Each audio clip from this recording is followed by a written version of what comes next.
This is the Impressions Exchange Podcast. Where all topics impacting the graphic imaging and printing industry are addressed via in-depth news coverage, analysis, and timely interviews. Welcome to the Impressions Exchange Podcast. Joining me for a brief update episode today is Stephanie Buka, Government Affairs Coordinator at Printing United Alliance.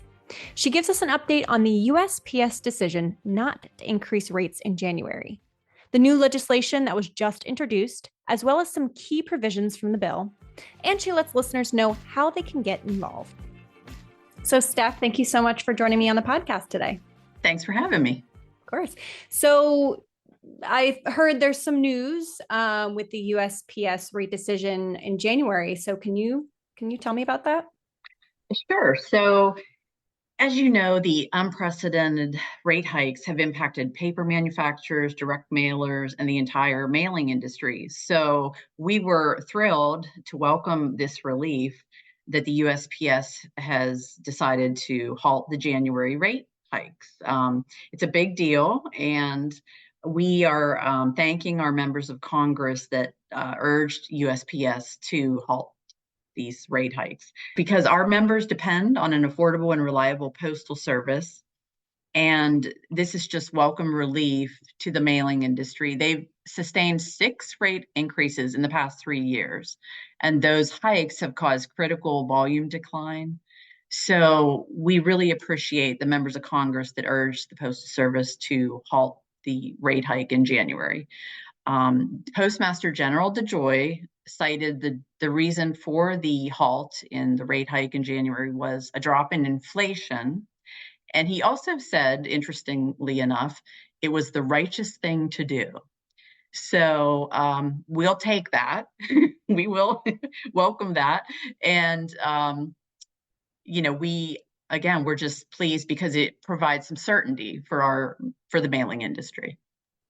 Right. And I know, just from an editorial standpoint, whenever we, when we put out the content around the rate hikes, it is something that, our audience is heavily invested in because it impacts them so much. And, it's becoming unsustainable. So can you tell us about the new legislation that was introduced?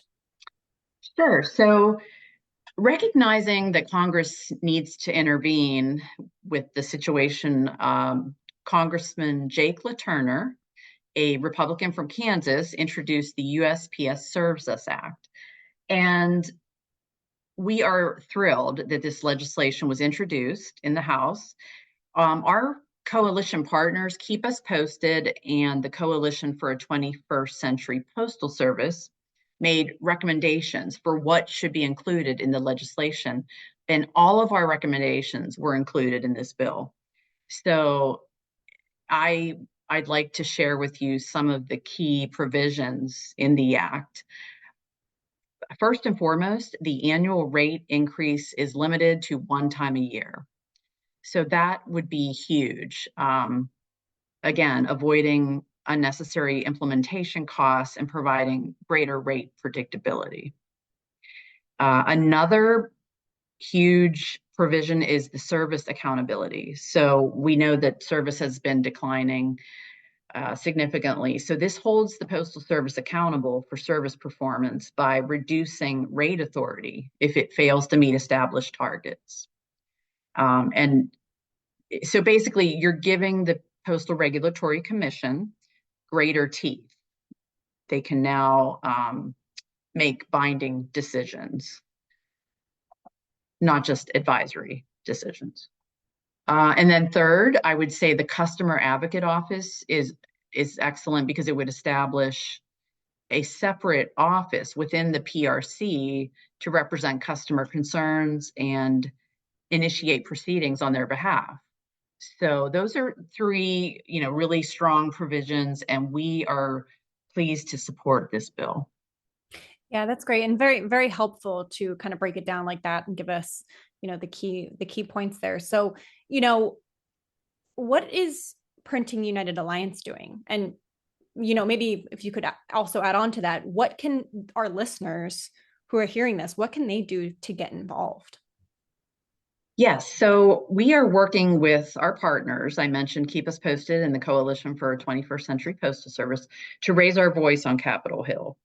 And we support the USPS Serves Us Act, but we also support the Stop and Study Act by Senator Peters, which asks the Postal Service to the Delivering for America plan kind of put a halt on that as well, because especially with the election coming up and election mail, we really don't need any delays in postal service at this time.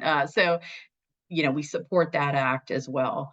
And the mailing industry, there are 7.9 million jobs in the mailing industry, and we support, we want those jobs to remain. So we established a action alert, and our members can go visit printing.org, and under the Advocacy Center, there will be action alerts, and there's an action alert that you can ask your member of Congress to co-sponsor the legislation, to join on and support this important piece of legislation, because we need your voice to ensure an affordable and reliable postal service. Great. Thank you so much. And I was going to ask where listeners could go to find out more. So thank you so much for bringing that up. And thank you for explaining this and putting it in simple terms for all of us and breaking down the key provisions. I think this was really helpful. So thank you so much, Steph. Thanks, Ashley. Thank you for having me. I appreciate it. I want to thank Steph for joining me on today's episode. In the description, I will include a link to the Action Alerts page that Steph mentioned today. Stay tuned for the next episode of the Impressions Exchange podcast.